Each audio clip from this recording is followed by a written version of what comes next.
What's going on? The video today, I decided I would make a little video on buying used four-wheelers, whether it be for you to enjoy yourself or to try to make a little cash on. A four-wheeler like this KFX 450 here is probably one of the more easy four-wheelers to go and look at, but also one of the harder ones to pay for since it is newer. But you'll probably have less problems with something newer, and especially something like this bike that is really clean and overall just a nice bike. But even with a bike like this, which is a newer bike and a nicer bike, I always like to just check over a couple little things other than the obvious of make sure it runs. Don't be one of those people who just take someone else's word for it and say, oh yeah, it looks great, but never listen to it run. When checking out a used four-wheeler, always be sure to check and see if the rear carrier bearings and hubs and all that's tight, as well as the chain, because chances are if they neglected checking all that and making sure everything was in shape, they probably didn't take care of the bike like they should have. Here's my number one rule. Do not buy anything that someone else was in the middle of working on. This KX100 right here is a perfect example.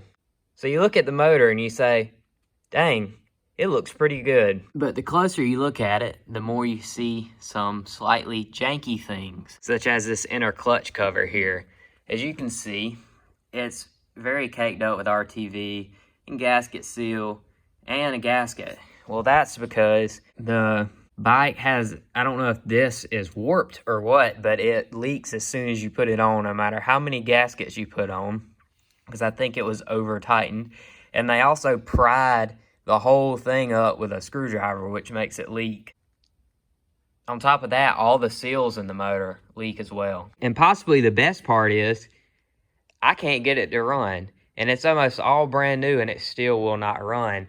They also used a Chinese stator and some other ignition parts, which probably also leads to that kind of issue of not running or not cranking. Which leads me to my next thing, Chinese parts. This is a CDI off of a blaster. This is a Chinese CDI. And these things, they cost $7, $8, maybe even $10. But they're nowhere near the quality of the original ones.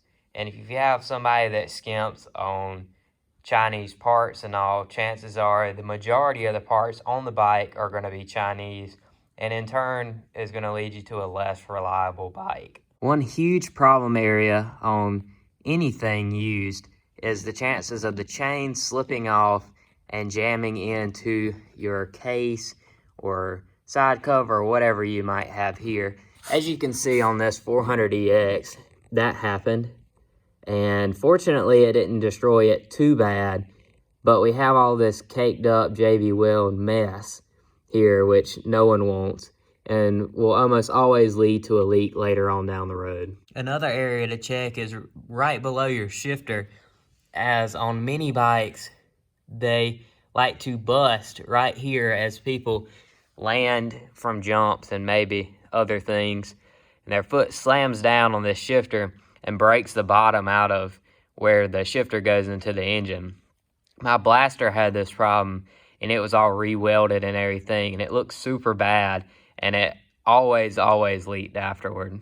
This YZ is a good example of do not believe something's recently rebuilt, and do not believe that anything is standard bore. Most people don't check if things are standard bore, and if they do, they're not able to really accurately say whether it is or not, because in reality, everybody's just using a digital caliper or either just guessing. This bike needed a brand new top end when I got it, and being that it's bored like a weird size, so no real ring fits it perfect, but it fits it just good enough to run, and that's super annoying when you have a two-stroke and the cylinders are so expensive. Many people will look at this bike and just say, absolutely not, I will not buy something that looks like that. But this thing, when I got it, was completely stock. And that is a great thing, because that means no one has been in it to really mess with it and mess anything up.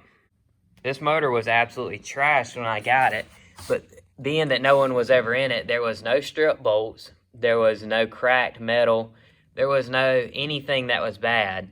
And even though the cylinder and piston were absolutely wrecked, all I had to do was buy a new cylinder and piston, and this thing runs better than any other bike I've ever had. I always look for originality when I go to purchase a bike, because if it's original, that usually means it has lower hours because it hasn't needed to be rebuilt, and your chances of finding terrible things are very, very much lower. Such as on this 400EX.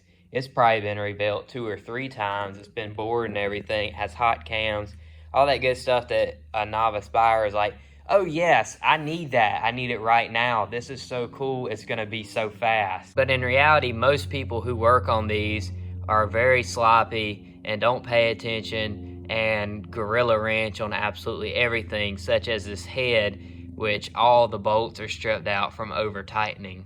The reality of buying used bikes in general is just that no matter what you buy, you're pretty much going to buy someone else's problem, because if it really ran as perfect as most sellers say they do, they wouldn't be selling them.